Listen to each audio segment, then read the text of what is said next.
कृषि बिहार की अर्थव्यवस्था की रीढ़ है, इस कथन की व्याख्या कीजिए। मतलब कृषि बिहार की अर्थव्यवस्था की रीढ़ है, इस कथन की व्याख्या कीजिए। हम लोग जो ज़्यादा डिपेंड रहते हैं किस चीज़ पे डिपेंड रहते हैं? कृषि पे, खेती बाड़ी पर डिपेंड रहते हैं। आज बिहार के आदमी को पूछ लीजिए क्या चीज़ पे डिपेंड रहते हैं, बहुत सारा आदमी कहेगा कृषि पर डिपेंड। कुछ आदमी को सरकारी नौकरी है और कुछ आदमी बिजनेस करते हैं, नहीं तो अधिकतर आदमी जो है कृषि करके अपना जीवन यापन करता है। वही बात है, बिहार एक कृषि प्रधान राज्य है। बिहार जो है कृषि प्रधान राज्य है। यहाँ की आबादी कृषि पर निर्भर है। यहाँ की आबादी जो है कृषि पर निर्भर, 80% जो आबादी है वो कृषि पर निर्भर, कृषि पर ही से जीवन यापन करता है। झारखंड के अलग हो जाने के बाद बिहार के लोगों के लिए कृषि का महत्व अधिक बढ़ गया।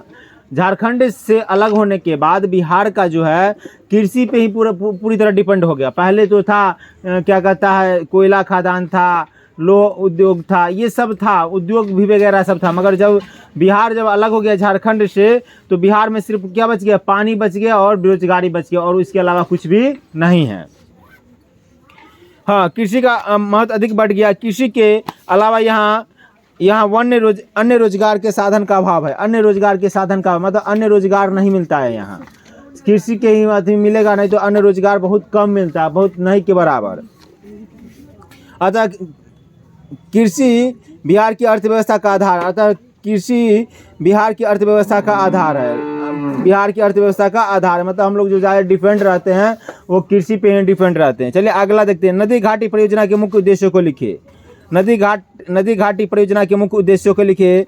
नदी घाटी परियोजना निम्न प्रकार के उद्देश्य है।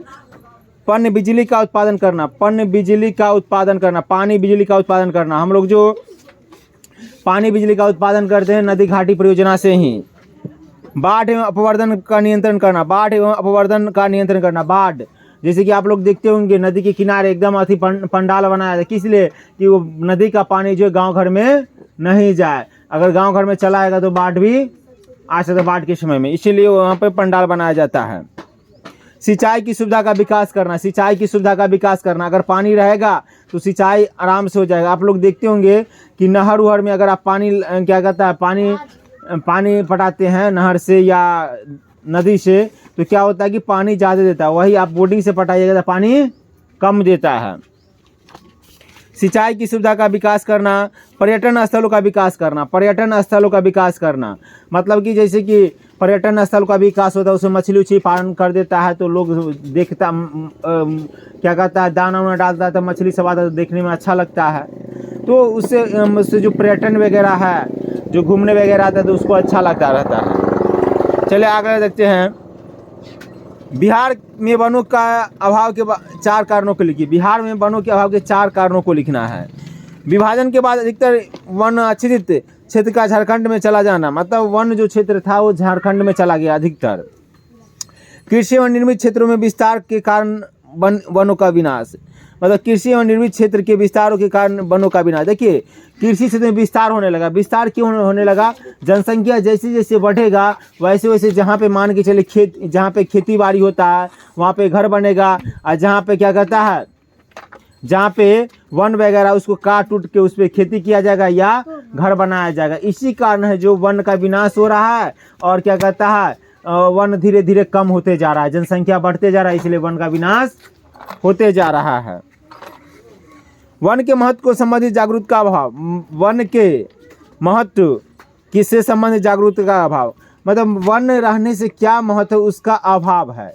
लोगों में वन से क्या लाभ है उसका अभाव है।